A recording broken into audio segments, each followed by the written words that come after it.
Well, welcome back to allforunitedwfc. You'd think I'd be laughing at Barry, kind of like, whatever he's doing there. I was actually laughing at Charlie because Charlie brought such a strange face during that intro, and I thought, what on earth was she doing? So I was peeling this Tesco's Easy Peeler Satsuma, and something went in my eye. I was watching. I was like, what is going on down there? So that's why I started laughing. Tesco's finest. You can't stinge on a Satsuma, guys, can you? Nothing worse than a dry Satsuma. Went again. Anyway, apologies. That wasn't normally how you start a show. Go for it. There we go. There we go. That is why we start shows these days. There we go. Yeah, I was going to say, Michael, that Liverpool fan that was in the chat. We had a few in the chat last Monday. It was, crazy. We had so many opposition fans in it. We've never seen anything like it. So I wonder whether they'll be back this week. We'll wait and see on that one. But anyway, welcome all. It's great to see so many of you in the chat already. As always, get your thoughts, your comments, and all of that kind of good stuff. We're actually talking about a win, which is going to be quite nice compared to last week's defeat. So yeah, let's quickly go around the panel, see how everyone is. Barry, start with yourself. How are you doing? I did that just as you took a mouthful then. It's good watching that. God, what a guy. This is how I die. Swallowed a pizza and all for United. Woo! Never mind. We're through that one. Listen, I'm all right, to be fair.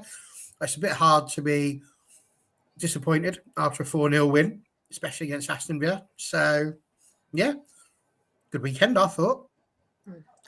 There we go. And Charlie, apart from kind of getting your orange everywhere with your Satsuma, how are you doing over there?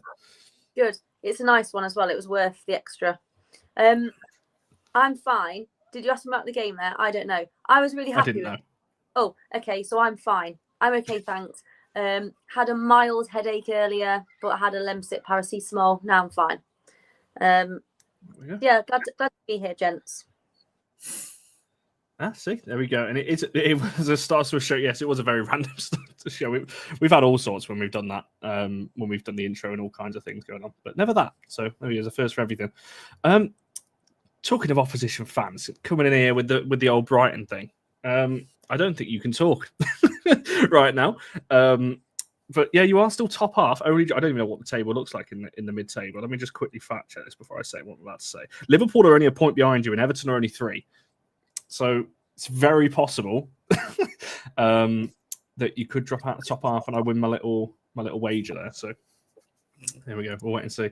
Right, obviously it's already been referenced. So before we get onto the game, we said on the preview show that the deadline obviously was today. The news has come out, so we'll talk a little bit about it at the start. I don't know why I just got removed that comment, but as Sport is saying, Geyse's loan has been confirmed, saying can't see her coming back. Charlie, I'll start with you. Just your kind of, I'm not going to spend loads of time on this because I don't feel it needs it, but we've kind of known this was coming since the statement and the agent article that this was always going to happen at some point, because I think once you do that, that's your kind of last option to try and get out of somewhere. But yeah, what's your kind of thoughts in and around this whole thing and that whole story now it's confirmed? I think it's probably best for all parties. I think just purely from a footballing perspective, she's probably one of our most naturally gifted and talented players, but we've not maybe seen the best of her. Part of that might be down to opportunities that she's had. Part of it is her performances maybe haven't consistently been at the level we would hope they would be. So yeah, it's probably best for all parties that she goes off and she has a full season in the NWSL, and then yeah, I imagine she'll move on after that. Yeah, I think that's pretty fair. Barry, I'll ask you the same kind of question, and I guess following on what Charlie said there, can you see a world where she comes back after this loan? The loan, for people who don't know, it's a year-long loan, but obviously because the NWSL season is kind of out of sync with the WSL, that means it's until the end of the NWSL season, which is kind of November time. So she could come back around January. There is an option to buy in the loan agreement as well, so there's that as well. Yeah, just your thoughts on it, and do you see any possibility that she comes back after it? I mean, if there's one thing you should learn in football, it's never say never. Anything could happen. I mean, you say, let's think of a world. I mean, there could be a world where, don't forget, we're reaching the end of March and nothing's been mentioned yet about extensions for Mr. Mark Skinner. I I put it to you, and indeed to the members of the jury, what if Mark Skinner isn't here next season? Would that be something that might potentially swerve Geyse into thinking, well, yeah, actually, I could give it another go there, especially if it doesn't work out over in America? I've got to be honest, the fact that she's gone to Gotham, I spent most of this afternoon since I knew about it just thinking about Batman. I didn't even know there was a place called Gotham in America. I thought that was just a Batman thing. And so now I'm really, my mind is totally gone that way, if I'm honest with you.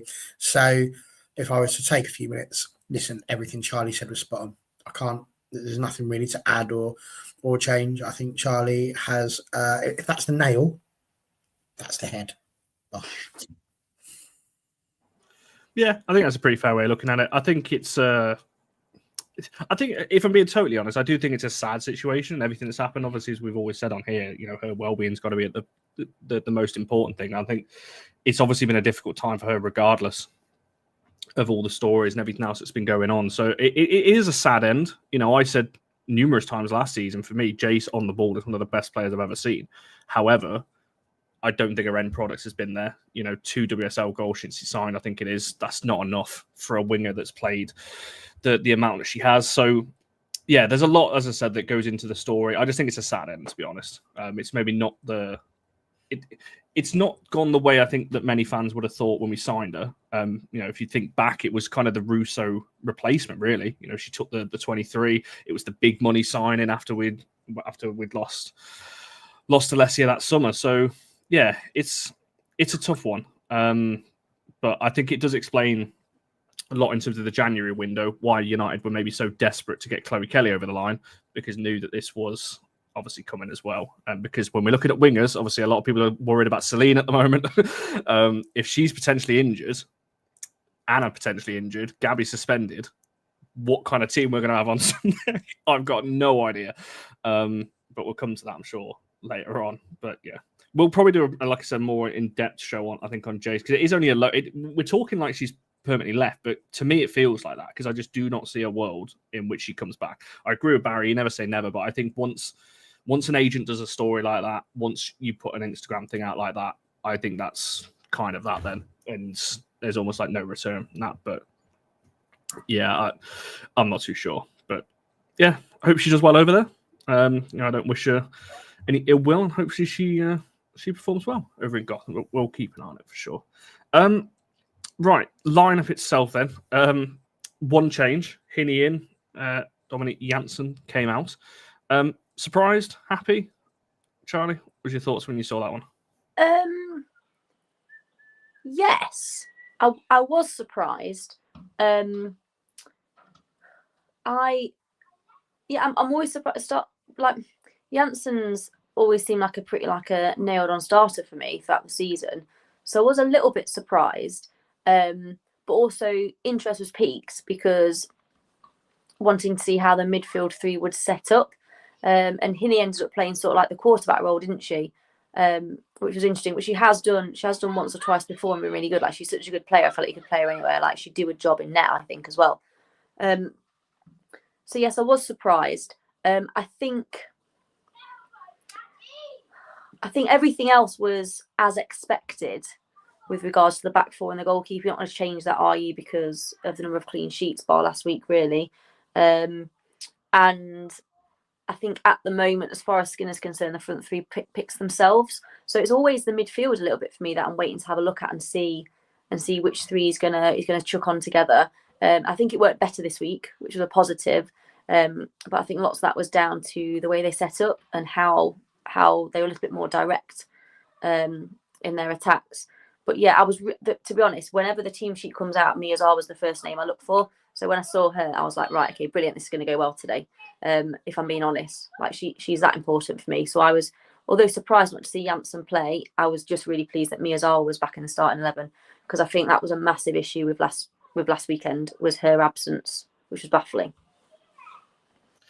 No, I tend to agree, and I think Truth put it a second ago that Hini at DM wasn't surprised. He did it in the FA Cup game. So what I'm reading between the lines here is that you're seeing Aston Villa as a lesser opposition, because technically in the FA Cup, the teams where Hini did play defensive midfield was, correct me if I'm wrong, Sunderland Championship and 2 Tier 3 sides in Wolves and no, did she start West Brom? DM? I can't remember. But anyway, you get my point.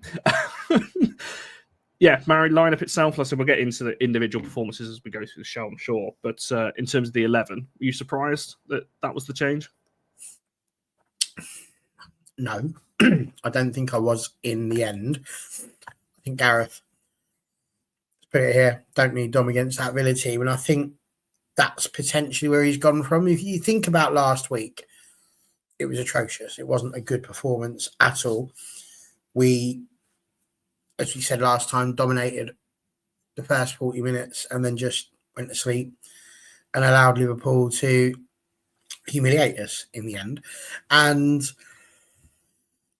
I think when you're up against a side like Aston Villa, they've been not doing as well as they could do. They are struggling down the bottom. There is every chance that Crystal Palace could catch them, and that there is a very real chance that Villa might end up dropping down into Tier 2. So, no, it's not a surprise that we would put a more attacking lineup out there, and especially when you're going to want to be looking as though you are playing that attacking, attractive football that Manchester United does so soon after the result we've just had. I suppose when you think about it, it's a bit like the political spin that often happens.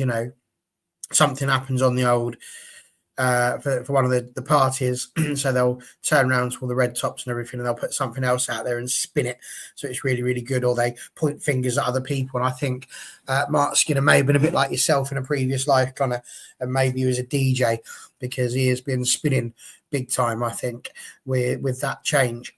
I'm not sure it's one that would work against top 6 opposition, if I'm honest with you, but I don't think the team looked unbalanced. I don't think the team looked like they were going to struggle. So tactically, it was probably the right thing to do. But it's still, I'm sure we'll get into this more as we move through and start talking about some of the injuries. But these problems that we were highlighting earlier on in the season with regards to where we're playing players and what we're doing with them are going to come back and bite us in the bottom potentially if these injuries turn out to be a bit more long term. We need an actual 6. If we're going to have someone that patrols the back line, we need to have that person. And I don't know. Is there an opportunity? Is there a chance, that they've actually spoken to Dom and said this is the job they wanted to do, and she's happy and content with that, and that's why she signed, because she felt like that was something she wanted to do? I'm not sure. We've just given Millie Turner a new contract, so she's not going anywhere. You're not going to move your captain out of the way. So I can't see a world in which Dominique Janssen plays centre-back anytime soon. So that must be the position that he's got earmarked for her, but only, obviously, against sides that we think are likely to trouble our 18-yard box. And clearly, Mark Skinner thought that Aston Villa weren't going to do that.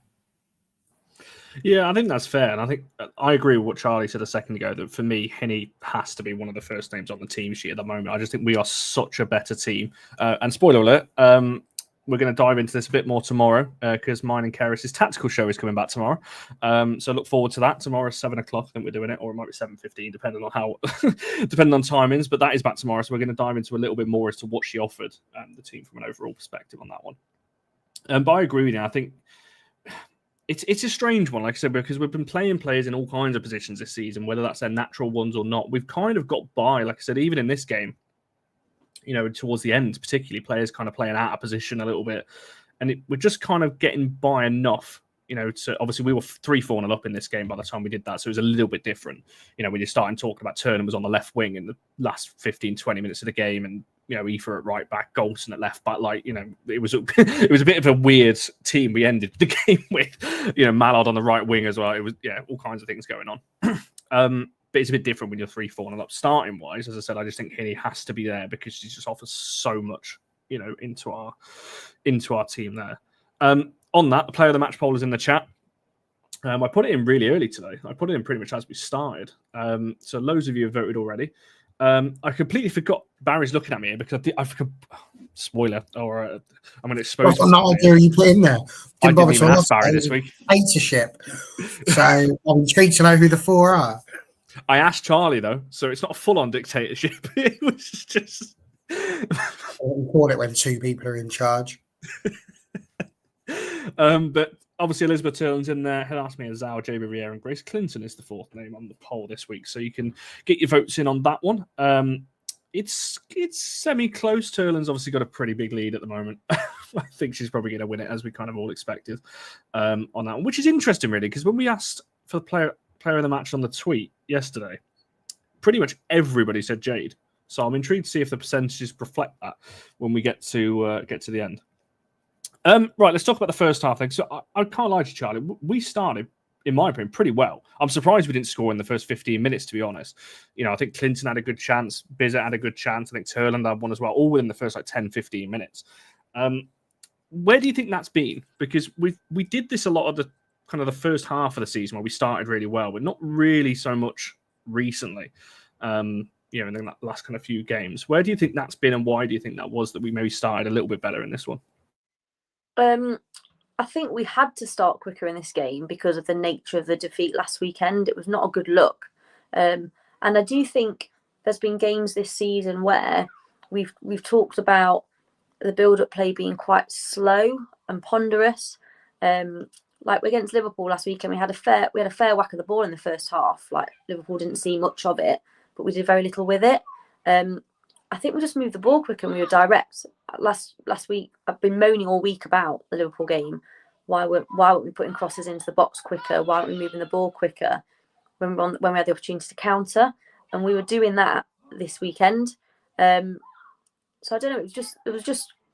I think more intensity in the play. I genuinely, honestly, I'm not being I am being a fangirl.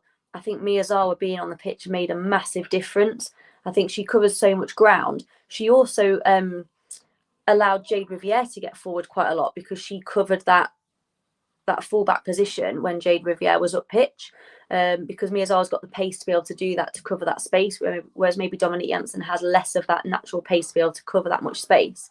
But I just think if we'd be more direct, just move the ball quicker. Like that's where it comes from. And even though I think you're right, I thought how we played, we were lucky with a couple of chances. I think Villa were playing the first 10 minutes of the game like it was the last 10 minutes of the game, and bodies on the line, blocking everything. We had chances. Terland had a good header. Unfortunately, it was just straight down the goalkeeper's throat, wasn't it? And she got there. I think we just played with more intensity, and it didn't feel like last weekend where it's like we've got loads of the ball but we're not doing anything with it. It felt like it was coming, like the goal was coming, and we were playing more to our 18-yard box number 9 strengths more than we have for the majority of the season, which helps massively.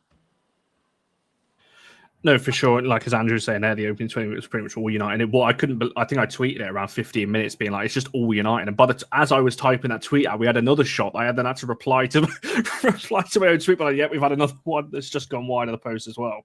Siobhan put a good point as well. Yeah, it's nice to go to Villa away where we didn't actually struggle, because the last couple of times, it's 2, I think, what's it been? 2-1, 3-2, 0-0. Like it's been a rough ride every time we've been there.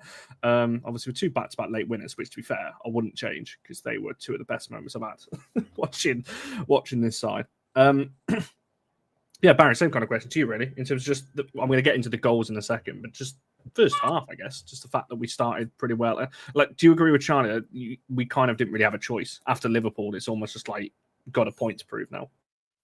I mean, yes and no. I probably 90% agree. There is 10% of me that sits there and thinks that actually we could have just as easily been 2 or 3-0 up against Liverpool in that first 40 minutes, but we didn't take the chances. And to me, that's the big thing, is that we have not been as clinical as we could be at times. So where we could have scored, I think, a lot more goals this season, we haven't, because either the chances haven't been quite as clear cut as we'd have liked, or the players just have been a bit profligate. You know, see Melvin Mallard with some over the bar. Galton's had a couple that haven't quite gone where we'd want them to. Terland equally has had a few opportunities that have been it's either saved or not quite where they could be. So I do think looking at those strikers and the way that we've been in front of goal, it's not been as good as it could have been. We're picking up a lot of our goals in particular games. Now, having said that, it's Aston Villa. I'm not going to be sitting here and waxing lyrical. I'm happy, but I expected this. I mean, Aston Villa offer about as much resistance as one of those flaps in Guess Who when you've got to knock them down. Like, it was not going to be a tricky game, and it should not be a tricky game against an Aston Villa side that are, like I say, just they're nothing at the moment. They're just not got, I don't think, anything about them. And I don't say that to be mean or rude or anything like that, but they're not the Aston Villa that we couldn't score against and we end up drawing 0-0. Martha Thomas still thinking about it. They're not that team. They're not the team that we played in the Conti Cup and Ella 2 misses just before we end up going to penalty shootout, which we lose. They weren't that team. They were something entirely different.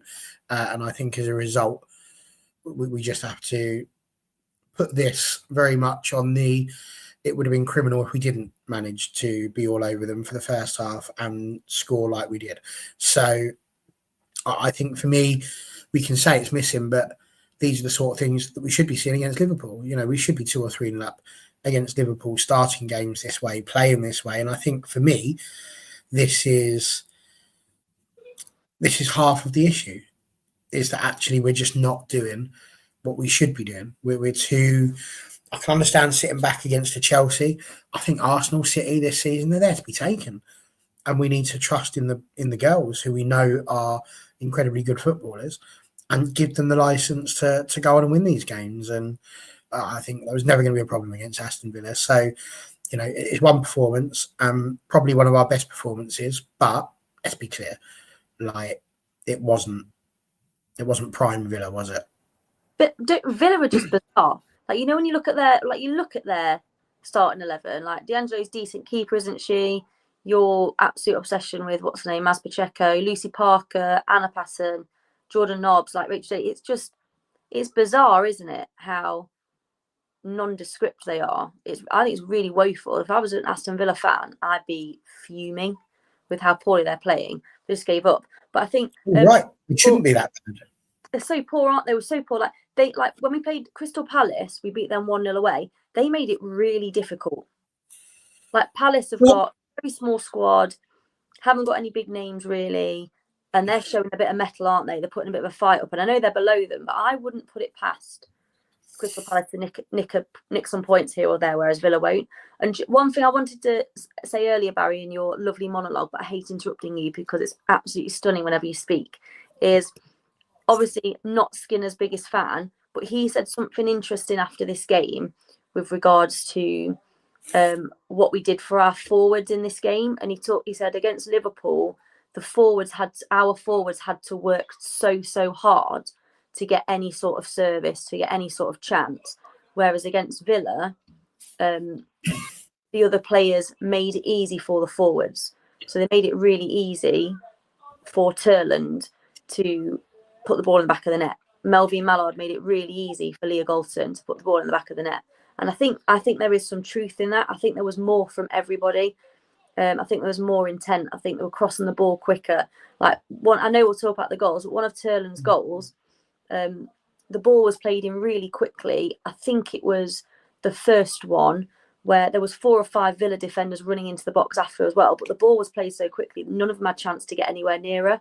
So it meant just lashings of space. Whereas against Liverpool, we're faffing around, cutting the ball back, doing the step over. And then by that time, she had 3 or 4 defenders on her. And it was really difficult. Whereas put the ball into the box quickly, when she's made the run, there's more chance she's going to be successful. And I do think he was right when he says that. It makes me annoyed that he wasn't encouraging them to do that against Liverpool when it's worked so well this time. But shoulda, woulda, coulda, at least they've put in a performance which is really important when you look at the result between City and Chelsea just before. It makes it really even more important they won that game against Villa so convincingly, I think. But even more frustrating about that, we go on and win that game against Liverpool, and all of a sudden that gap between us and fourth It is almost unassailable. So, I do think there's a little bit in that. I just wanted to say, kind of Aston Villa this year, we're talking about having these players that should be on the face of it really, really good. They're a bit like a McDonald's breakfast. One of those McDonald's breakfasts where you go in and you've ordered it and you can't wait for it. You've really been looking forward to it. Double sausage and egg McMuffin, hash brown, your nice greasy one. You're like, oh my, this is going to be brilliant. And then you realise it's been sat in the chute for about 9 minutes. When you get it, the muffin is all crusty and hard and there's no juice in it at all. And it's drier than the Sahara Desert. And you're just like, I wish I hadn't bothered spending any money at McDonald's. And that is, I think, Aston Villa this season. They should be really good. Everybody's looking forward to it, but ultimately, pants. No, I tend to agree. Like I said, Villa are just such a because you've rightly said on paper. Like, I mean, this is a side we drew to, by the way. Like, one of their 10 points this season was off us, and they really should have beaten us at LSV as well. How they didn't score in that game, Fallon was the reason they didn't score against us in that game. But like, you go through their squad, like Grant's good player, Missy Bokern, Sentil Byings obviously is on loan from Bayern Munich. Daly's not a bad striker. I know she's getting a little bit old these days, but like still, like you mentioned, obviously the back line as well. That's not a bad team, like, and even the bench is pretty good as well. So it's just like they're certainly not as bad as they're showing, but they were dreadful.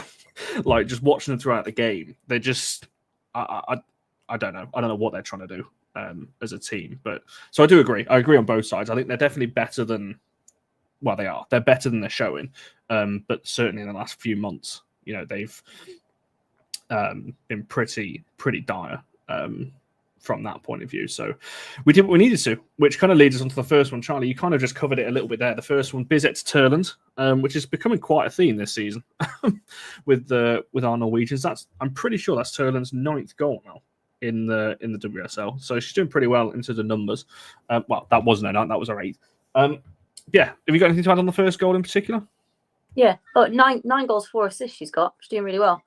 Yeah, it was really good, wasn't it? She met it on the second one was the header, wasn't it? The first one she met it almost on the half volley, surrounded by Villa players that got nowhere near her. She was in the right place at the right time. Since the moment we got her, we said we've got one of the best sort of 18-yard box strikers or forwards in the league, if not in Europe, when she's at a day and if we're feeding the ball, and played the ball in quickly.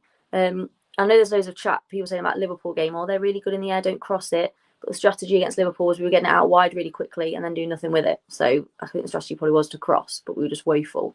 But it was a perfect ball in from Bizet. She got her head up really quickly, put it right to where Terland wanted it, and it was a nice, easy goal. And that set us up really then for the rest of the game, because Villa were offering very, very little. And I think in a game like that, once you get the first goal and the opposition are struggling as a team, struggling to create chances, they're leaking goals. I think they had 5 at the back.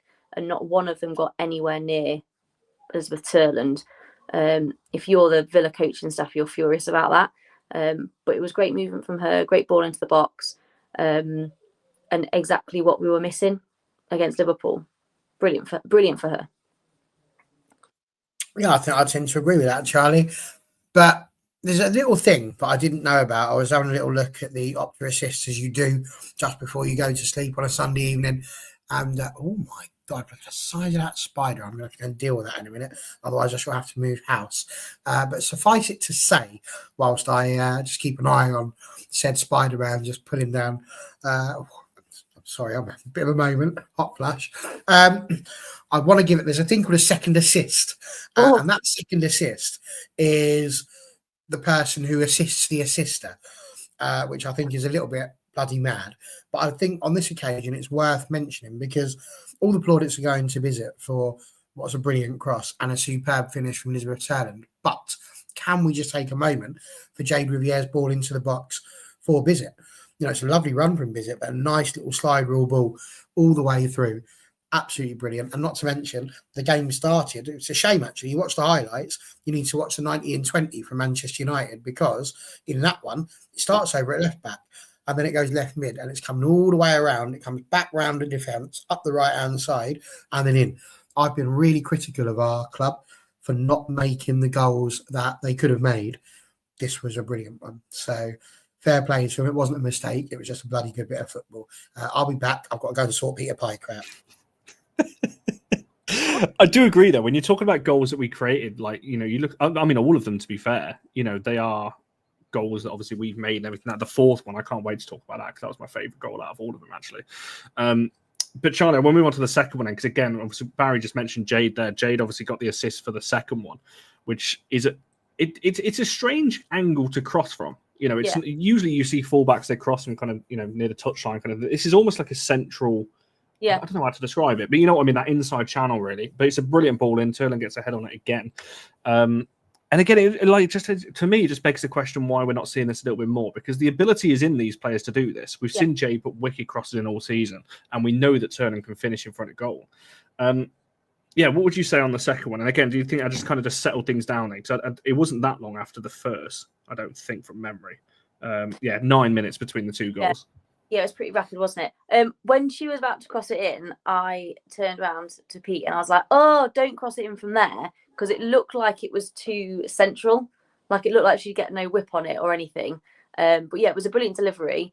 And again, Terland did really well to get held in it and direct it goalwards again. And it was, again, at the perfect time. And I thought, right, brilliant, we're going to go in 2-0 up here. Perfect. And I think Jade also, she was brilliant again. Jade also had a marauding run. I can't remember if it was the first half or the second half where she was running like the full length of the pitch. Do you remember? I was like, oh my God, like grabbing the person either side, and we thought she was going to go full on Roberto Carlos and just whiz it into the top corner. I would have really loved that. Imagine the scenes. Because she's never scored, has she, Jade Riviere, for United? She's not scored yet. Well, she scored in Malta, but that, obviously in a friendly, so not a competitive goal, no. But yeah, Jade Riviere was brilliant, I thought, again. Yesterday and allowed to get further up the pitch in this game. Miyazawa did a lot of the dirty work behind her, which was good to see. And again, a really good delivery. I'm really glad that Terland, having been out for injury for a couple of weeks, has come back and scored a couple of goals pretty quickly. Because it settles them down a little bit, doesn't it, when they do that? And she's getting, like we were hoping at the start of the season she was going to hit double figures in the WSL for us this season. I think she's going to do that, isn't she? Whilst also turning provider at times as well. But yeah, just our players that we really need the output from. So whether that's deliveries, whether that's the playing the through ball, whether that's scoring the goals, they were performing really well against Villa. They were doing the things that we need them to do. And like you said, Connor, we've got those players. We just need them to be doing those things on a consistent basis. Whether that's a confidence thing or whether that's maybe sometimes they're set up in a way that doesn't allow for it as well. We don't know. It could be a bit of both. But yesterday, it just all came together really, really nicely. And then when you're 2-0 up before half time, it's going to be a long way back, isn't it? We were amazing. No, I agree. I think... Sorry. No, not... I mean, that's a really nice comment. But it was that one I was just laughing at. Yeah, no, just still finishing the pizza from earlier, Got to judge when I take a mouthful now, just in case, because Connor trying to catch me out. I can confirm Incy Wincy's gone. Should have seen him. He was just coming down from the ceiling like Tom Cruise in Mission Impossible. He was loving life.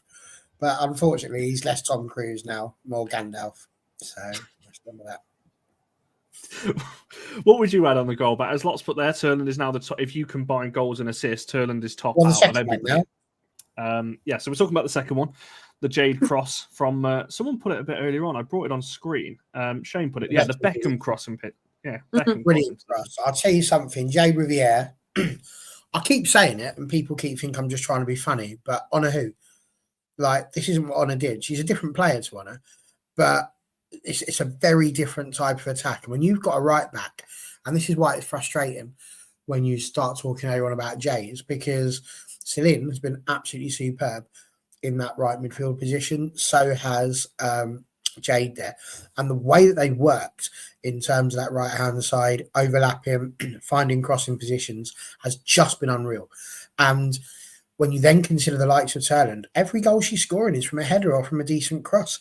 It's not hard to work these things out. If you can get your cross in and you get that chemistry between the players that are crossing the ball and the people that have to try and put the ball in the back of the net, it can be as simple as that. It really is. And it's that anticipation of where it's going to go. And you can really see that starting to happen. But Jade Riviere's crossing ability, when she gets it right, oh, honestly, it's just sublime. And that's exactly where we were. So, honestly, brilliant cross, superb finish.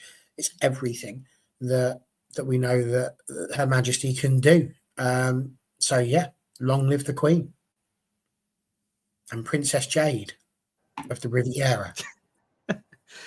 No, well, obviously I do agree with you there, but I was just finding, because I'm sure it was, and it is, it was Emma Sanders that tweeted, obviously because she was at the game reporting on it, just tweeted around, kind of, it must have been around the first half time, I think it was 2-0, and she just said Jay Riviera's deliveries and passing stay, with obviously a couple of fire emojis on there, because it was just, again, something that we need, and I think I would like to see this now from the other side, because then you've got it from both sides coming in, and obviously that makes it even more, kind of difficult to defend. But yeah, I can't speak highly. Like I said, I think every goal for me is brilliantly worked. The first one is obviously, as you mentioned, Jade into Celine. Celine plays it quick into Terland, obviously poaches at home. The second one's a brilliant cross, obviously gets a head on it. And it's a good header, to be fair. It's right in the corner. Keeper's not getting anywhere near that as well, with a bit of power on it. And obviously the third one we're going to get to next, which, to be fair, I couldn't actually see first off. Because we didn't have the ball, so I was kind of talking to the people next to me. I kind of just looked up. I was like, hang on a minute, it's going in. What's going on? So we'll get to that in just a second. But yeah, obviously there's a lot of love for. I'm going to come back to the people that are on the player of the match poll. I'll come back to at the end because we do talk about them in a bit more detail when we get to it. People are asking about injuries as well. Again, I think I'll come back to that. I'll start a couple of your comments in a second. We may as well, while we're here then, third goal. Charlie, go on, kick us off with this one, because I mean, like I said, live, I kind of missed half of it. I just looked up and the ball was flying towards goal from like near the halfway line. But that's one hell of a technique, right? Oh, love a goal like that. Can't beat them, can you? When she got the ball, like D'Angelo was so far off a line, but that's not unusual, is it? Like those sorts of goals look really bad for a goalkeeper, but there's loads of goalkeepers that when their own team are in possession of the ball beyond the halfway line will be really far off their line, won't they? Like it's normal. And she just couldn't track back. The only good thing for her is she wasn't flailing around like they sometimes do, and she didn't end up on her backside in her own net. She just sort of was like, oh, it's gone in. But yeah, love that. It was really good as well because it dipped in just under the crossbar. So I think even if D'Angelo had managed to get anywhere near being back on the goal line, she wouldn't have got anywhere near it. I like that there was a bit of a soft foul, wasn't there, on the Villa player, definitely. And at the end of the game, they asked Grace Clinton about it. And she was like, yeah, I was glad I did it. Glad I did it because I scored, which is, again, the mentality that we want. But yeah, really, really well taken from her. And yes, there was a soft foul. It was on the halfway line. Just get up and play to the whistle, will you? But yeah, brilliant. And I think if anything was going to completely take the wind out of Villa's sails, it was that, wasn't it? And I'm not too fussed about the fact that there was a bit of a foul in the build-up because Danielle Turner tried to decapitate Celine Bizet later on in the game. So I'm sure we'll come to that at some point.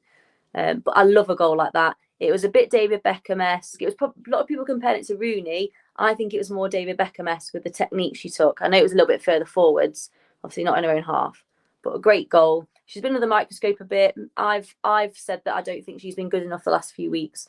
So it's nice for her to get that, and hopefully she'll kick on. I think she was better. I think her overall performance was better yesterday. But hopefully that'll give her a real confidence boost to push on and take more risks and push her game on to the next level. But yeah, she was brilliant. I love a goal like that. I think it's hilarious. It's one of those ones where when you celebrate, you don't just cheer, you're like cackling because it's well funny. I'd hate it if it happened to us. I'd be absolutely incandescent with rage if our player got fouled and then they scored from that. But it wasn't. It was our player. So it was hilarious and I loved it.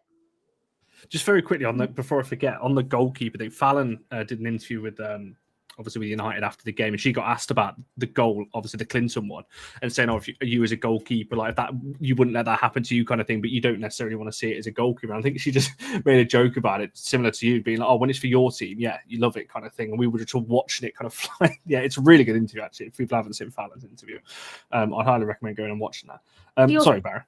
You also wouldn't get lobbed like Fallon.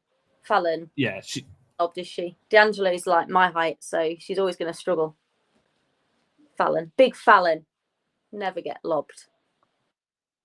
Let's hope she doesn't. Otherwise, that's going to come back and bite you. No, please don't get lobbed.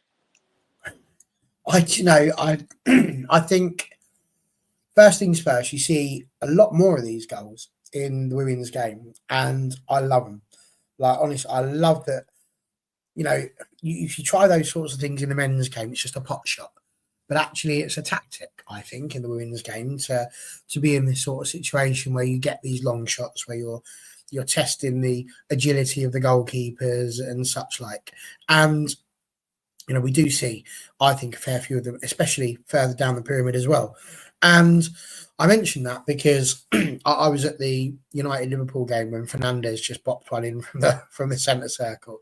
And honestly, when you watch those sort of goals, they're just unreal. So I feel sorry for you, Connor, that you missed half of it and only had to watch the rest of it on YouTube. But genuinely, what a goal. Now, having said all of this, it's a foul. Like, I don't think if this is the other way around, we're all incandescent with rage because it's a pull on the shirt. So I think we do need to be clear. It should have been given as a foul. It probably was a foul, but won't give them. And at the end of the day, that's the end of that. So I think when you look at their midfield, I don't think they stopped. I think the one that fell down obviously was a little bit annoyed, but everybody else just carried on business as usual. Do you know what? It wouldn't have mattered whether they were sitting there flailing and whinging or not. None of them were getting near Clinton. She'd already decided what she was going to do and when she was going to do it. And there was just no stopping it. And I think what I love about Grace Clinton is that she's still got that naivety of youth and that precociousness where she's just willing to try these sorts of things. And if she'd have missed it, it wouldn't have fazed her. She'd just carry on. And I really do think that is a part of her game that we need to encourage and flourish. I think sometimes we can be a little bit too, everyone wants to see the Ronaldos, or the Messis, these players that have got superb skill and do all of these tricks and flicks and do brilliant things. But then actually we're also too quick to have a go at people when they make a mistake or do things wrong or try things that maybe other players wouldn't. But that's the difference between genius and normality, I suppose, is that you are willing to try things that other people are not. And I think that's what Grace Clinton has got. So listen, I noticed there's nobody in the comments today going, well, you can't play Tooney and Clinton. No, well, you can. I've said this for time and time again. You can play them, but it's how, when, which games, and how they're going to work. And in this one, it worked absolutely fine. So fair play, Grace Clinton. Probably goal of the season. Yeah, I think this is definitely a wider discussion, so I don't want to go too much into it. But what you just said there reminds me of it. Football to me has gone way too far. The one way of everything's got to be so structured. You're not allowed out of your zone. You've got to play it in a certain way. You've got to make the certain pass. The goal has to be scored in a certain way. Screw that. Shoot from 30 yards. I always say that when we get in and around the air, we've got players that can strike the ball really well. Tooney in particular. Grace has obviously got a good striker. And Jansen's got a brilliant strike, by the way. We don't see that enough.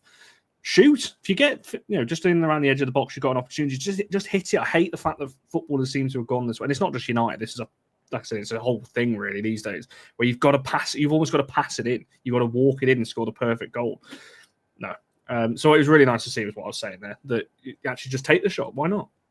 And just to say, Shane's she plays like someone who's young and only played one whole season. She played 50 games. That was her 50th WSL game, wasn't it? Clinton? I don't know, to be fair. Well, I believe it was, if you're going to believe the people that were commentating on the stream that I watched. And I have no reason for them to believe they're a liar. So if that's their 50th WSL, that's she's not, just a one-season wonder. I know you're not saying that, but she is experienced in this league now. And so, yeah, just wanted to throw that one out there. Yeah, it's the Rashford thing, isn't it? Where, like, technically still young, but experienced at such a young age, having so many appearances at the age of 20, 21, 22, whatever it is. Maya's very similar in that. Maya's only 22. Yeah, she's played so many games for the age that she's at. So I do agree. But yeah, really good goal on that one. Right, let's move to the fourth goal then. Hang on. I'm assuming you're on about Emily's comment. I like you. Why are you saying this rubbish? Come back in your box. Depends how highly you rate her, I guess. How is it you can come in, turn up, score 3 goals against us and spoil our title party? You can't go at the weekend and get any decent results there. For God's sake, Emily. I think it depends how highly you rate She's it. a scouser. Grace Glidden's a scouser. What's wrong with you? You're supposed to support your own. Oh. No, that's fair. I'll leave you, Emily, to discuss that in the chat because I'm sure you're going to get some United fans onto you now. But the fourth goal involves Clinton as well. I'm pretty sure it's Toon that wins it back, plays it into. This was my favourite goal, actually, out of all of them because it's quick play and everyone involved was brilliant. I think it's Toon into Clinton or the other way around. Straight into Terland, holds the ball up well, out to Mallard, quick into the box. Obviously, goal against at the end of it. Charlie, do you agree or disagree with me that this was probably one of the best goals that we've scored? Because I think it is, because we've not seen too many times this season where we've worked it with more than 2 or 3 players. Yeah, that was one of the ones where I turned around and said that was brilliant football. Like, it was really nice build-up play, wasn't it? Yeah, won back well by Tooney, some nice 1-2 touch passing. And then it was also nice to see Leah Galton or someone, because people mentioned it in the chat already that we don't have enough players running in at the near post or the far post when we're making crosses. And Galton made that run. Took a the shopping's here. Took a cheeky little deflection, didn't it? But it was it was a nice goal. And good work from Mallard, obviously coming in and playing on the right, wasn't she? She came and played on the right, which we've not. I think that might be the first time she's done. Has she been coming in usually and playing on the left, Connor? She has played on the right. I think it was a cup game. I can't remember which one though. But again, that's helpful that she's come in and played and had that sort of cameo performance from Mallard. When you look at potential injuries that we're now going to have, that she'll be able to come in and do that. But yeah, it was my favourite one. I like the ones that have the good build-up play that look like really good football. So not a lump it forward. I agree with you. I think I quote tweeted it and just said it was absolutely delicious, that goal, which it was. But again, it was another example, wasn't it, of quick 1-2 touch passing, really nicely timed cross into the box and a really well-timed run, which is what we've been missing for the past few games. So it put a little bit of sparkle on top, didn't it? Just to finish the game off nicely. I mean, I was hoping for 8 more goals in the second half just to really claw back that Arsenal goal difference, but it wasn't to be, unfortunately. I was going to say, when that fourth went in, Ema, who sat next to me in Georgia, were just like counting this. Oh, right, so it's 7 or 8 now that we need. It's on. I was like, it's not on. not glory that man. But yeah. Truth was right. Yeah, it was against Wolves. So I thought she had. I just couldn't remember which game it was. Could have been like we only scored 1 in the second half, but there could have been a few like that D'Angelo save for what would have been Terland's hat-trick goal, the header. Was it a Galton cross in? And she sort of did a David De Gea-esque, the Villa keeper, and it was behind her and she palmed it out. Does anyone remember that, or did I dream it? It was Terland. I'm sure I didn't dream it. Yeah, no, you are right. Sorry, I'm not laughing at you. But yes, I do agree. Yeah, I agree. To be fair, the goalkeeper did make 2 or 3 half-decent saves, didn't she? But it's always not remembered when you've conceded 4. But yeah. Oh, yeah. I've just seen Imra in the chat. I wanted 15. I wanted 15-0 last night, yesterday. Boom. And so actually, in hindsight, because it wasn't 15-0, I'm furious now. I wanted it to be 15-0. What were they doing? Yeah. Sorry, I've gone completely off track there. It was a brilliant goal. It was my favourite goal as well. Go on, Barry. Talk us through your thoughts on the fourth goal. So many things to say about this. Can we kick off with the fact that I think we're talking about overrated people? I think Leah Galton is one of the most underrated players that we have. And I would say possibly one of the most disrespected too as well. I think the level of effort she gives is outstanding. And she's shown over these last few weeks as well how much she can give to the side. Now, it's interesting because you were talking about we need these players from the left that can drop crosses in, and I agree with you, we do. I'm not convinced that's Leah Galton. I don't think, if I think back over the years of everything that Leah Galton's done for us, I don't recall too many times where she's been smashing in the crosses. But what she does do, she works hard. She never gives up on a lost cause. She will play anywhere. She should go left back. She will move and give the best that she can. And she is, as Becky says, consistent. Like, when's the last time you really looked at Galton performance and went, oh, she's a 4 or a 5? You don't. Generally, you're on the high end of 6 and 7. So I've got no problems at all with Leah Goulton, and the run that she had at the near post, superb. And that she does that so well. And the minute you found out she wasn't going to be on her feet, you knew it was going in, because that's just what she does. The cross, absolutely brilliant. Melvin Mallard, and we might need someone who can go in on that right hand side. And if Melvin Mallard can produce crosses of that decency, then maybe that is an option moving into next week. But for me personally, what's really nice is that out of the 4 goals, we've got 2 that have come from really good team play, working incredibly well. We've got 1 that is an excellent cross that, to be fair, does come from the ball coming out from defence, so it's recycling it. So I can't put it down as great team play, but superb positioning and an excellent cross, and just a brilliant little bit of skill based on the dark arts of midfield and winning the ball back and getting the possession. So when you start looking at those things, this is the type of performance that I want to see from Manchester United against Aston Villa and all of the sides. I want to see us being expressive and making use of the players. There's a time and a place for that high press and winning the ball up in their defence and forcing mistakes out of people. Of course there are. But I want to see more of this, because they're so capable of scoring goals in this manner.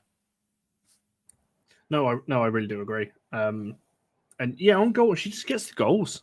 She just scores like 1 in every 3-4 games maybe, and over a season, you need players like that are going to chip in, and you can never doubt her work rate. Like I said, I've been consistent on my view on it. I would like to see a different left side. Certainly, if we're going to be competing in the Champions League, I think we're probably going to need to look at that left side a little bit.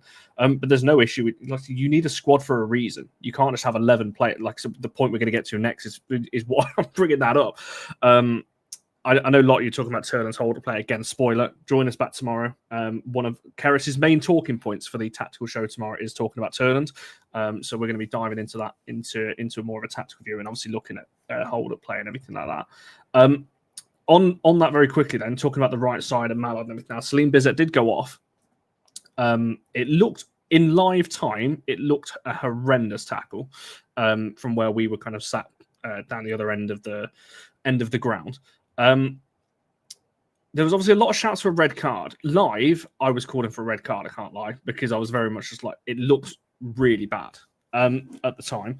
Having watched it back, I'm slightly changing my mind, because I don't think it's necessarily the tackle. I mean, it's a yellow, for sure. Is it a red? That's the question I'm going to ask, and we'll see what the general consensus is.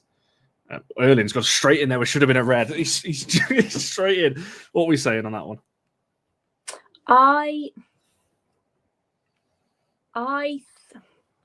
wouldn't have been surprised if it was given as a red card, is what I would say. I think, yeah, that's what I would go for. So it's a 10-minute sin binning, isn't it? That's what it is. It's a 10-minute sin bin. My concern about the challenge was, I think it was a challenge born out of frustration. I think there was no attempt to win the ball at all. I don't think Danielle Turner went into that challenge with any attempt to get the ball. I think she went in to go through the player. That's my first major issue with it, is that. And I think that because she went in really high on the player and with force, and it was reckless, and there's no attempt to play the ball. So just that combination of things makes me say I wouldn't have been surprised if it was given a red. Now, I don't know the laws of the game in and out. I have literally no idea. I know what my biases are when something goes for or against Man United. That's what I know.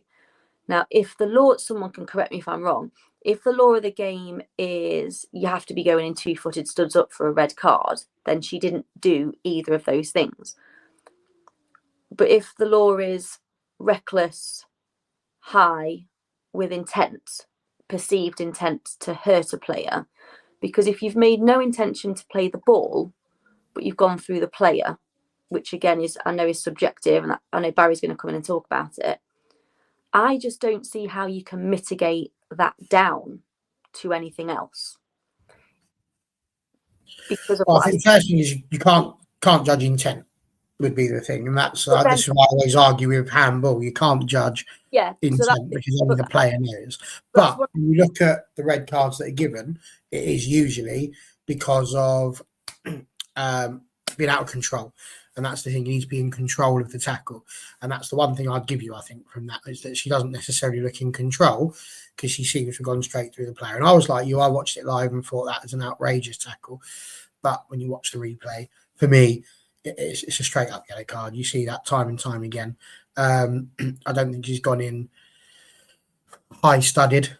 You know, she was a little bit late. So no, I don't think it was a red card. I'm sorry, Charlie. I feel like you were trying to say more, and I just sort of carried on. So what are you trying to add on to the end there?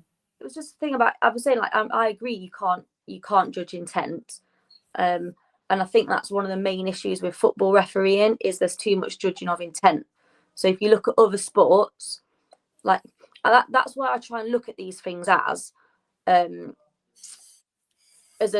not professional referee, and so he's never done a refereeing course, is I try to look at it as, was there foul play?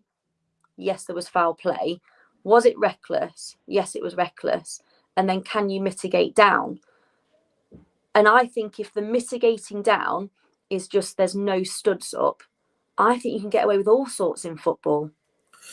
Well, I can tell you what serious foul play would be. It's a tackle or challenge that endangers the safety of an opponent or uses excessive force or brutality. A player who lunges at an opponent with excessive force or endangers their safety is guilty of serious foul play. That makes me think I'm siding more closer towards a red then, if that's the rule.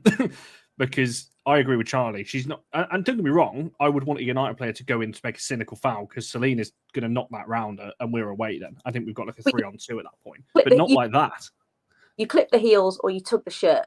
Like Grace Clinton, tug the shirt. It should have been a foul. You do one of those two things. But she went in. I think if studs have to make contact for that to be a red, I thought it was between, and now I'm convincing myself in hindsight. I'm trying to be fairly measured about it as well.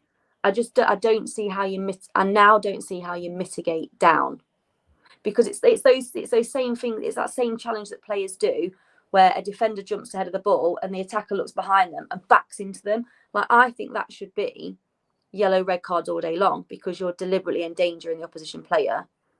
You're putting them in a situation that endangers them. And I think Barry, now having read that rule at me, I'm now convinced it should have been a red card, whereas I wasn't before.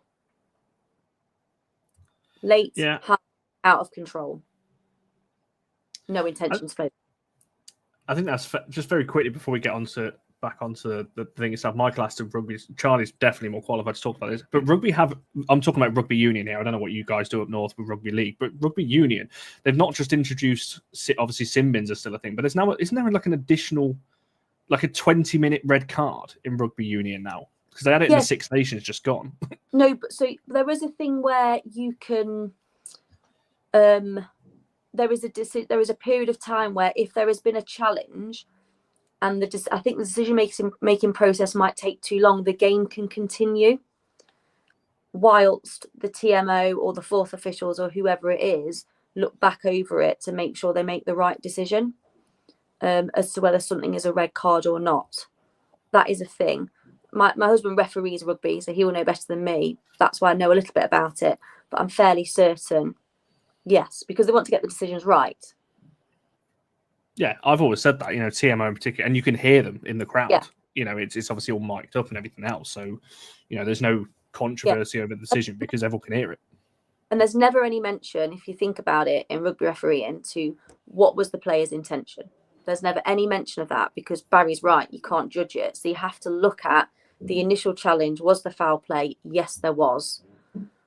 Was it dangerous? Was it high? Was it late? All of those things you can answer without it being based on intent. And I think if your answer to all of those things is yes, then I think it fits into what Barry just read as being what is a red card. I'd still maintain it's a yellow. I hear what everybody's saying. I just, again, having watched it on a replay, earlier on. I just don't see it. I don't think it's quite as high as some people are thinking. I don't think it's as out of control as it could have been. And Jade's moving at pace. She's moving at pace. It's one of those sort of things where it can happen. I don't know. For me, it's a yellow card. I think there's a fair argument on both sides, to be honest. Obviously, the main thing now, obviously, is people are rightly worried about Celine and her injury. People may have already seen the video. She's left the pitch very distressed, but that was pretty clear at the time. I'm pretty sure she left the stadium in crutches as well, which is not good. I don't think it's going to be as bad as people think. Obviously, we'll wait and see what Mark says come Friday when the press conference is. But I don't think it's going to be as bad. I don't think the tackle was the problem necessarily. I think it was the landing that was the problem, because she went quite high up in the air. And as I think someone put a bit earlier, she landed quite heavily on the side of her hip. So that's going to hurt on that one. So, yeah, hopefully she's fully fit. Obviously, we've got the international break after Everton. So if she only misses one game, it's going to be a loss in terms of what we miss on the right-hand side. But the international break is right after it, so it's not the end of the world. At least we've got a bit of a gap if it is going to be a little bit longer with her. So I was looking for it again because it's been winding me up a little bit. I haven't been able to see it, but I have just watched it again, and yeah, it's 100% a yellow. She's not out of control. She's not dived in. Her leg comes down in front. It's knee to knee. I knew there was a reason why, but I was thinking of a different thing entirely. But yeah, she's not. Well, I thought she'd slid in, and she doesn't really. She just sort of, it almost stamps down. It's one of those where if she'd have made contact with, say, the foot or the ankle, then yeah, it probably would have been, because it's a stamp down, and it's not ideal. But like I say, Celine's moving at a little bit of pace. She just comes in. It's just a little bit late. Because it's at speed, it looks a lot worse than it is. But going on with what you were saying, Connor, this is where I'm worried and frustrated now, because when you start looking at Celine Bizet potentially being injured, Anna Sandberg potentially being injured, you start looking at all of these players, and these are all players down the wing. So, when you start hitting these situations where we've got players that aren't available, and Celine's replacement be Geyse, but she's not there. And Anna Sandberg's replacement is Gabby George, but she's going to be suspended. So now you look at those places where we needed these extra people, and we don't have. Hello, what's Charlie's? I know. We can solve it. It's very simple. It's easy. We won't have any subs, but got to play Leah. Wait, who cares? Right, got to play Leah Galton at left back. Okay, guys, is everyone with me so far? Yeah. I know what you're about to say. It's going to be Tooney left wing, isn't it? No, I wasn't going to say. No, I wasn't going to say that actually. Okay. I think you can bring Janssen in. I think Miyazawa could do a job on one side. But you see, this is what winds me up. We're talking about people that could do a job. I could do a job at your plastering, but you're better off getting Rachel Williams. People that could do a good job. People that could do a good job on one side. I think we've tried Clinton on the wing before, and Tooney, and that. I can tell you've not been on the internet in the last few days, Barrett. Millie's dog. Oh, thank you. Yes, the dog. A dog. Horse. I was just saying, he's big, isn't it? Gotcha. Yeah. You never know. She might be back. She might just be. I mean, to be fair, I didn't even think of it. Obviously, I know we're talking about Celine, but obviously with Anna potentially out, it looked like a hamstring. I think Mark said that in the post-match. Truth made a good point. Janssen has played left back, and quite a few times as well. It's not like she's unusual to that position. Yeah. If we really have to, I wouldn't be. No, but judging by Mark Skinner's way of working things out, Connor, she's about 40-odd games of not having played at left back from being able to actually have a go at left back to understand how it is the team plays. I mean, so she can't possibly play there because she's not even done 40 games at centre midfield. The other option, again, someone who's played left back, is Jade Riviere. And you stick her on the left and you go for an Eve Mania on the right, which obviously we've seen. That's the only other thing I can see. But I would imagine if Sandberg is out, it's going to be Galton, I would have thought, and it'll be Tooney on the left or Grace on the right. Are we allowed to do an emergency left back cover signing, like Chelsea were allowed to do an emergency goalkeeper signing in spite of having 9 million goalkeepers? You see, the thing is, and generally this is where I come down to it again. We're talking about. I saw someone earlier on in the chat say, "Well, we can always put Jade Riviere over at left back." That still means you've got to have Ethan Mannion at right back. And what I'm trying to get at is that I don't think we're going to be able to use the width as often and as regularly as we would do. So this game against Everton, and please God, it's only, this and the international break, and then we get Celine back again. Because if we lose her, you've just said we don't have that down the left really anyway. So we're not going to have it down the right either. All of a sudden, everything's going to have to go through the centre. And that's not necessarily outrageous, but it's not going to be easy. You're going to need people like May Letitia to get involved. So, with some of our big diagonals. Or Or we play 3 at the back. Oh, we can. 3 at the back. We do. Let's pep it. Let's overthink it. Let's play Janssen, Turner, and Latiz at the back. Then wing backs. We're going to go Ruben Amorim here. We're going to play Riviere and we're going to play Golson. They're going to be our cheeky little wing backs. How many players have we got on the pitch now? 6. Right. So that leaves us with 5. Then we're going to play Miyazawa and Toon and Clinton. And then we're going to do something with Terland and Mallard. With the split strikers. I'm liking that vision. That's what I wanted at the start of the season, to be fair. So we're back to where we were in the summer. I do this with my eyes closed, Barry. I don't know what the problem is. Just roll the dice, let it fall where it may. Or no, what, Charlie? If I'm being brutally honest, my problem does not lie with anything you've just said. My problem lies with the fact that, number one, this is Mark Skinner. He's not going to think anything out of the setup that he already has, that he's already done. My problem lies from the fact that we should have had a better transfer policy, and if we knew that we hadn't spoken to Geyse, we probably should have not wound her up to the point where everything happened like it did, so we would have had these players. And if I'm honest with you, Charlie, the last bit is that I am so tired. Trying to think normally is not working as well as it could do. I've been very grumpy today. You could have called me Barry Meldrew. So it's been one of those. But listen, what you're saying, it makes sense, but I don't ever see it happening. Yeah, I think like you said that. Can you see him doing it?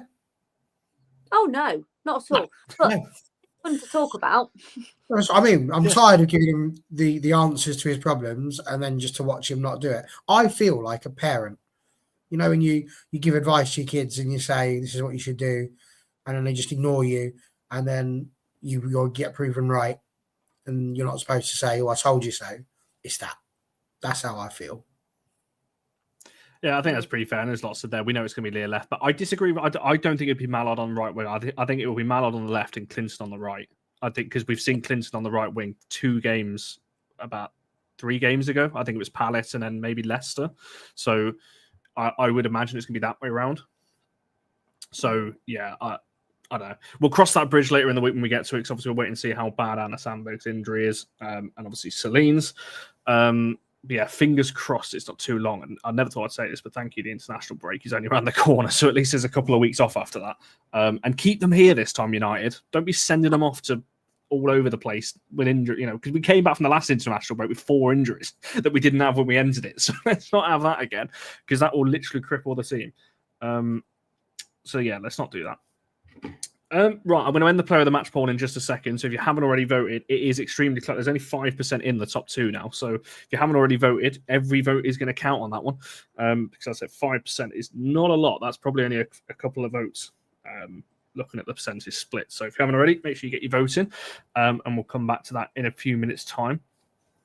But I just wanted to, before we each say who our player of the match is, I just wanted to quickly run through the 4 that are on the poll, and just quickly discuss their individual performances. Charlie, I'll start with you. In terms of, I'll list them out for you so you don't have to find it. But Terland, Miyazawa, Riviere, and Clinton, just their, I guess, overall performances in the game. And I know, yeah, I just thought I'd throw it out different, because we're not running out of time, but me and Barry are shattered here. I've still got a busy night. What, so you're just going to keep? This is your version of like the Red Nose Day 50. No, I'm going to ask you. I'm going to ask you for your actual player in a second, but I want you to discuss their performances.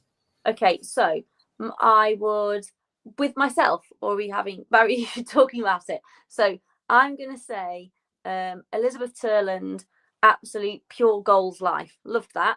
Miyazawa, absolute mini Modric, Hiniesta, magician of the midfield, makes things tick. Jade Riviere, the best thing to come out of Canada except for Celine Dion. Love Celine Dion. And that's a singer, by the way, Connor. And Grace Clinton with a sumptuous David Beckham, Wayne Rooney-esque goal. There you go. Thrilled to see them all there. Barry. That's what I was after. Exactly like that. Maple syrup also out of Canada. But Bryan Adams as well. Love a bit of Bryan Adams. Bryan Adams, yes. Justin Bieber. Bret Hart. Oh, you ruined it with your Justin Bieber shout. Oh, here we go. Mr. Musical Connoisseur. The only one he recognises, B. Such a baby. Such a big baby. No chance. I recognise the others. I'm tired, but I'm never too tired for a pun. Alanis Morissette. Carry on. Oh, Alanis Morissette. That's ironic. He's getting his second wind. We could be going till 10 at this rate. I've not got another show. I can't remember what four you put on. Only which one I voted for. Melvin Mallard. She was one, wasn't she? No. No. Did you not put Mallard on there? Terland, Miyazawa, Riviere, Clinton. Okay. Grace Clinton already discussed her. I think brilliant from her. I can't imagine that we're going to say this was the best performance for her out of her entire body of work for Manchester United so far. But absolutely. Who is Poutine? I don't know who that is, but I love it. We've had Pongo. It sounds like the 101 Dalmatians. Pongo and Poutine. Who's Poutine? It's a food, isn't it? It's a chicken, isn't it? Chicken. The love of a poutine. It's like a version of haggis. I was going to say, it's from a Canada. Yeah. Nice. To be honest, I did think we were getting a bit political there. We were saying, don't forget Poutine. It's like, it's hard not to. He's on the 10 o'clock news every single bloody time. Anyway, where was we? Mallard. No, I'm joking. Clinton did very, very well. So, yeah, very happy with them. Jade Riviere, did you say she was on there? Yeah. Love her. Excellent crossing ability. We discussed that. Really pleased that she was on there.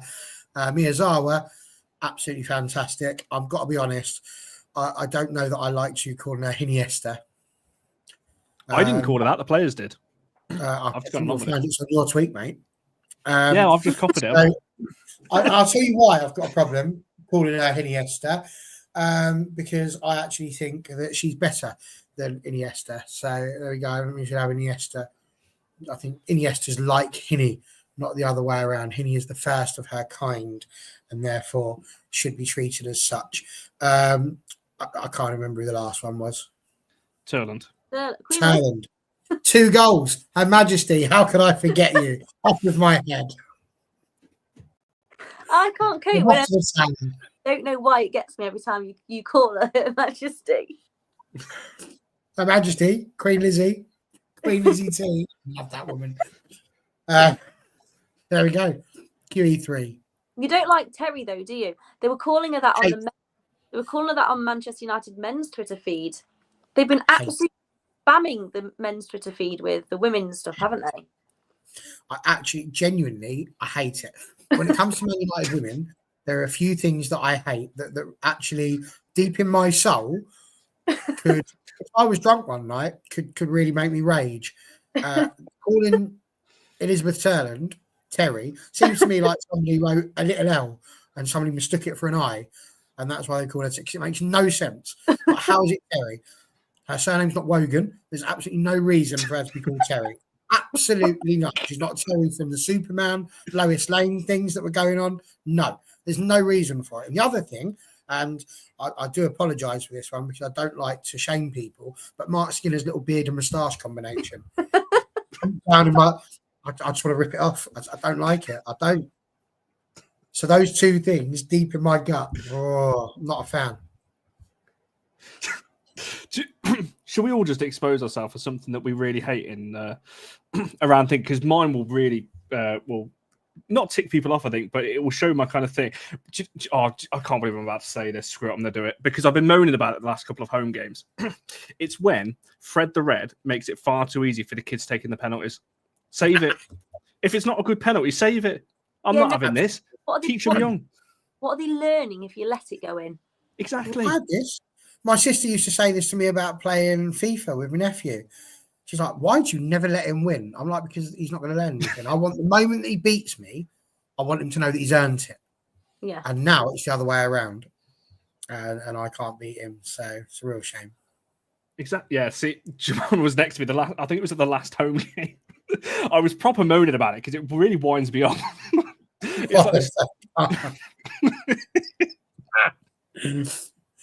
What about you, Charlie? Come on, something for you. Something that really deeply winds you up in the pit of your stomach. About Manchester United Women's Football Club. Just football in general, if you want.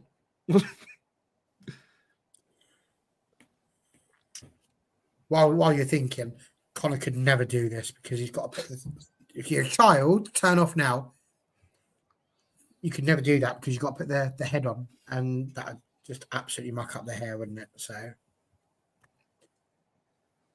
I genuinely can't think of anything I was specifically. just going to say, I don't think this is a good topic for you because if it really winds you up, you'd have said it by now. Yeah, it's like you're looking for something now. Doesn't work. Yeah, I'd be really forcing the issue. So You would. So no, nothing really. Oh, I know. I loathe it when our subs are warming up and they talk to the other team's subs. Yeah, it's annoying. Don't do that. There needs to be, like, before the game, after the game, sure. Not during the game. Don't do that. I hate that. It's like they're not fully with us. And if you're not warming up, you should be watching the game so that when you come on, you know what you need to do. There we go. Very good. Yeah, I think that's fair. There's a lot of people talking about the LSV playlist as well, because it hasn't been updated, I think, ever since I've been going on these years. So yeah, it's still the same. It's really loud though. Anyone who's been to LSV in the last couple of games, they've turned the speakers up or something in there. It's been really loud. I think they needed to because it was quite low when I was going there. Do you remember? Connor, do you remember that time recently on the scoreboard? I think it was against Sunderland in the cup. Sunderland, and the scoreboard, instead of having Barry just the one big graphic that said 2-0, it had 50 teeny tiny graphics. 2-0, 2-0, 2-0, 2-0, 2-0. It's like someone had lent on the P button on a laptop. Oh dear. That was good. Yeah, I was going to say that's the thing, Gareth. Everyone knows. No, I was just going to say you know, when a certain song hits, at half time, you know if a certain song hits, it's becoming the end of half time as well. And at the end of the game, you know what's coming. Everything. I like it. Yeah, I was just going to say, I thought this one might wind you up a little bit, Charlie. We know you'll have a 60-minute substitution. That's the only time we nearly came to blows. To be fair, Gabby George off at half time against Thingy, but unfortunately, Anna Sandberg then got injured. I know we've not mentioned that. I really worry about this injury record. I think I WhatsApped you two straight away, and I was like, "Oh my god, she's injured again." Hopefully, it's just a bedding in issue, and she'll be okay. It's a concern, isn't it?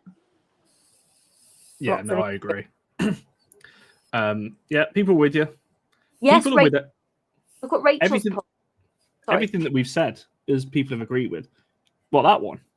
Yeah, so as long as you're looking at the clock all the time and watching the seconds go by, you know what minute you're in. Otherwise, no idea. I don't know why the clock can't be on the big screen as well. Do you know what? There's funny times when this happens, though, because I think I told you all before, I finally completed the Lamex Stadium when I watched the England under-21s playing there. And actually, it was really quite something. You can't see anything. There's the scoreboard's right above you, so you can't see it. You've got no idea what the time is. There's nothing, absolutely nothing at all. So they do like to make it not very hospitable, I think, for away fans. But yeah, I don't understand. So maybe not necessarily all stands, but yeah, you should certainly be able to see it from all of the home ones. Faux show. I think the people that stand with me will know I spend most of my time when obviously I timestamp the tweets. I'll be like leaning back. I'll have to go up like a couple of steps and lean to look round the corner to where the LSV clock is because it's hidden behind the like the. Well, I'll tell you something. Now you know how people feel when they stand behind you trying to watch what's going on, having to peek around that on it. I knew that was coming. Yeah, even knows trying to get Neckgate leaning across, trying to look at that. Yeah, and there is. Yeah, so. But yeah, what we've gathered from the last like few minutes is we've all got a little bit of things that wind us up. And with the player of the match poll, I'm just about to end, but we are going to have a clear winner. The percentage has moved even further. It's further apart than when it was a few minutes ago when I said that. But right now, I'll go around the panel first. Who? In fact, no, I'm going to end it. Right, who would you have gone for, Charlie? Like you always say that, like I shouldn't have voted. When I voted, Barry, I tell him this every time. It winds me up. That's what. Right, the thing that there you go. There it is. With football is that Connor does that. Who would you have voted for? I did vote, and I voted for Queen Elizabeth II or the third. Sorry, you can't vote for Queen Elizabeth II. She's long gone, unfortunately. I voted for Queen Elizabeth III. I thought she was great. I thought hold-up play was good. She scored 2 cracking goals. The movement was good, even though she's got an absolutely poorly hand and wrist. I thought she was brilliant. No one works harder than her. I think she works so hard as well all the time. Have you seen her? She's almost dead on her feet by the end of the game. She would barely move. Loved it. Love her. Can I just say I love how much this is caught on this secondary assist. I was sitting there going, did she? But yeah, of course she did, because she was the one who passed the ball from Elvine to cross in. So I absolutely love that. There's still time, Ema. There's still time. No newbie. Yeah, maybe. So I went on in the hope that I could help you to split your top 2 and ended up voting for the person that finished 3rd. So there you go. And I went for Hini very easily, I think, because for me, isn't it amazing what a difference a player makes? And I just think that everything that went forward really, really helped that Hini was there. So yeah, I think for me, 100%, I did vote. I voted for Hini, and there you go. Are you like this around election time, kind of? Do you sort of go around all your mates and your family, go, who would you have voted for? You're like, no, we did. No, don't do that, unfortunately. Don't give me ideas. You should try it. Next time there's an election, just go around to people and go, who would you have voted for? Just see if it winds them up as much as it does Charlie. That would make me a pollster, though. That's what they do, don't they? They go around asking people. Like. Do either of you watch the Eurovision Song Contest? Oh, yeah, occasionally. Yeah, I watched it this year. Just wondered. Okay. Great. Ready to eat a jacket potato? Yeah, okay, great. Hey, because I'm wondering if I don't know. I don't know where I was going with that at all. I'm just now. That's blown my mind. I can't do that at all. Sorry. My who would I have voted for? I don't even know who I did. Look, I was torn between Jade and Hini, actually. Oh, grow up. She scored 2 goals and she did a secondary assist, all with a broken wrist. How many of us have done that? I mean, Terry's won it in the chat anyway on 45. Sorry. It's because that's how I've written it down. Yeah, Terland on 45, Riviere on 38, Hini on 15, and Grace on 2. So Terland does win it overall in the chat as well. So it was close, but Terland wins this one. Hipster vote. I feel like that there's a lot of discourse in the chat about this now, talking about things that we kind of annoys us and all that kind of thing. Barry, obviously you're running kind of all women's football at the moment. Can we book in another Room 101 show? Because I feel like this has got some legs here, where we discuss these in more detail. Because that was one of my favourite shows, discussing everything that we want to put into Room 101 in women's football or football in general. So I think that'd be quite good. And I can rant on about the fact that I hate that they saved the penalties. Right. Do you know what can I say this? I know you two want to go, but do you think it's strange, anyone, that there was that weird AI generated interview with Karen Carney and that Oh, and the old lady from Chelsea. who's no longer alive. So they made like an AI interview with her where she answered questions that she's not previously answered. So they weren't based on her answers, I don't think. It was just on what they thought she might say. Did anyone else find that odd? I did find it odd. I think I actually did mention this with a show that Rob was on Wofe, and I'm sort of stuck between. I love the ingenuity. You know, it was International Women's Day, and they're trying to think of something they could do and trying to get a voice from back then and trying to shine a light on what things was like. I love the premise of it and the idea of it. But when you look at the actual execution and the fact that, you know, how can you possibly tell? What for me is weird is that's really scary, because it's bad enough that you can potentially have AI recorded. Like we could have Connor actually AI recorded at some point. We could have him actually saying stuff that he doesn't mean. You know, stuff like, of course you eat burgers with your hands. It'd be mental not to. And he'd be like, what? Whoa, hold tight. I never said that. That's not, can't prove it. It's bad enough that we've got all of that. To think that you could die and people can just recreate your voice to make you say stuff that you might never have said. That absolutely terrifies me. It really does. Imagine that 50 years from now when I'm long gone, who knows? People could be coming here going, yeah, Barry's just jealous you didn't have the air. I don't know. Like all sorts of things could be done. I don't really, maybe it isn't really Connor. I mean, I've never touched it. I was going to say, has anyone ever watched the, it's going to bug me what it's called now. It was a BBC drama. There was 2 series of it. Starting a sentence with, has anyone watched? What's it called? Was it called Capture or something like that? It's going to really bug me now. It was a BBC drama anyway. And it was about this, about you know, kind of AI and deep fakes and all that kind of thing, and you know, proving correction. It was called in the show, but yeah, it's just reminded me of that. That it is mental. I agree with you.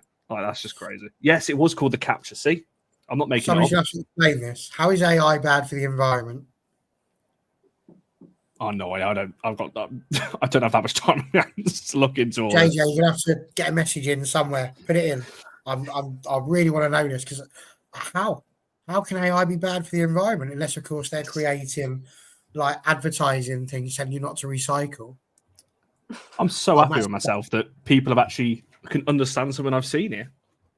To be fair, you also had a lot to say about adolescence, Connor, and oh, that was brilliant. People seem to have liked that as well. So I would say your stock is rising, but you've got to understand that your stock is probably Isthmian level 3 right about now. So it's got a long way to go. Can't be saved by a couple of shows. Oh yeah, AI uses massive data centers, which is like amount of energy required. I'm reading in the chat. Yeah, that seems to be the general consensus there. There we go. Learn something every day. Jemima in the chat is Jemima in the chat. Is that Jemima who babysits my daughter at football games? I hope so, because otherwise I've been referencing stuff that's not actually her. Sorry, Jerry, you're probably watching this just be, but I think so, because otherwise I don't know who I've been quite talking to there. What a dude. Yes, there you go. Amazing. The show tomorrow will be 7:00. It will either be 7 or 7:15. It really depends on Keris's train, whether it's going to be back in time or not. But yes, it will be on that one. Well, like I said, more of it. If you've seen the tactical shows before, it's essentially the same. We'll have some screenshots of some stuff that we've picked out. We're focused on Terland and Miyazawa, particularly in this one as well. So yeah, bits to dive into on that one. Can I just say, Michael's quote here, this is lovely, because this is such a brilliantly instructional way of how to use an apostrophe, because you've got what times, as in what time is, so we've got a mission in there as well. We've got tomorrow's, which is there for ownership as well. But I wish you just answered a bloody question. He doesn't ask what time's tomorrow's show. He wants to know what time's tomorrow's how. And I'm very intrigued. I want to know what time tomorrow's how is, because I need to know, alongside my why and my where. And my what? Genuinely, I like that. I'm going to use that in school. That what time's tomorrow's. I love that. That's good. Honestly, this show has gone massively off the rails, and that's no pun intended to the train that you're all talking about in the chat now as well. But it's always kind of going off the rails and all kinds of things with these things. But I feel like we should end it before we go a bit mad. And there's still loads of you watching this as well. Why have you stuck with us? This is the best bit. Yeah, that'd be funny. 15 people have gone. Yeah, no, they've gone. It's time to go. Literally. But there we go. There we go. That's a nice comment to read as well. So if we've achieved that, that is amazing. I've never heard someone call it thick fingers before. Have you seen it? Thick fingers. I think it's sausage fingers, fat fingers. I would call it myself. I know it was. I was only playing. I like it, but I being genuine. I love the apostrophe thing. I will be using that in my teaching. Why, Charlie? Why are you laughing? I'm being genuinely serious now. You're making it sound like I'm just having a gig. It's funny. It's funny, isn't it? Someone wrote maths on a presentation at work today with an apostrophe. Oh no. So maths job with an apostrophe. It made me feel ill. Once there was a cafe near where I live where they had like ciabattas as a subheading, paninis, jacket potatoes, all of them had an apostrophe in. I had to tell them. I told them. I said, I've got to tell you this. I said, you can't be doing this. No, it's not acceptable. It's for contraction or possession is why you'd have an apostrophe, not for paninis. Exactly. And just so we know as well, pregnant people, you don't have to worry about apostrophes. It's not those sort of contractions. Be bothered. Yeah. Like, don't worry about that. You just crack on with delivering the kid. It's all good. Oh, it's on right now. All the plug, man. What are you doing? Do I look like I'm going to be watching England? Did you watch Scotland? I'm not sure that is an appropriate usage of a capital D. Oh, he's serious. His face went then. Yeah, Ema and Georgia will tell you. As United women were winning yesterday, I was keeping on the Scotland men's score, and it was really annoying me. Like, we just scored the fourth as Scotland went 3 down, and it was like, yeah, that wasn't fun. So I'm kind of glad I didn't watch that. This is what you get for supporting a team like Scotland. Imagine having all the choices of all the countries in the world and choosing Scotland for football. It's annoying because we won the first leg and lost the second. Oh, I don't know. But he really is on one tonight. He said Barry apostrophe S, that would have been fine. Get a Sharpie. Do it. Get a Sharpie. My word. But anyway, we will wrap it up there because we're going for an hour and a half. Charlie's going to go and sulk. You'll be back next week, Charlie, though, won't you? Yes.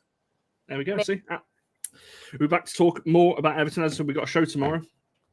The tactical one, the Everton preview will likely be Friday. It'll be Thursday or Friday, but most likely be Friday.